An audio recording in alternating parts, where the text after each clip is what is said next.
කුස්සිය වැඩ කරද්දි සිංක් එකේ වතුර හිර වෙලා අප්‍රසන්න ගඳක් එනකොට ඔයාලටත් එපා වෙලාද තියෙන්නේ.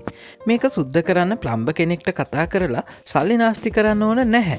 අද මම ඊසිල්ලේසි චැනල් එකෙන් කියලා දෙන්නේ ඔයාලගේ කුස්සියේ තියෙන සරල දේවල් දෙකකින් සිංක් එකේ හිර වෙලා තියෙන තෙල් සහ කුණු ටික තප්පරෙන් දිය කරලා හරින මැජික් ක්‍රමයක් ගැන. මේ වැඩේට අපිට ඕන වෙන්නේ හැම ගෙදරකම තියෙන මේ දේවල් ටික විතරයි.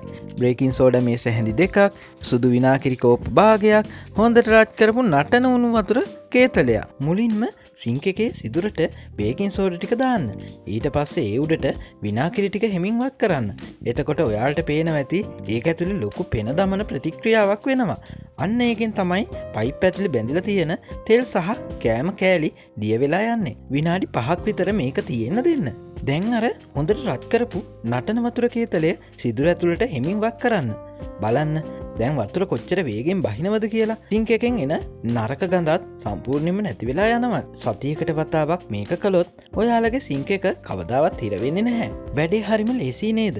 සල්ලිත් ඉතුරුයි, කාලයත් ඉතුරුයි. මේ වගේ හැමෝටම වැදගත් ප්‍රායෝගික වැඩ දැනගන්න අපගේ easy lazy YouTube නාලිකාව අදම subscribe කරන්න. ඒ වගේම bell icon එක all දාන්න අමතක කරන්න එපා. easy lazy ජීවිතයට ලේසි පාඩමක්.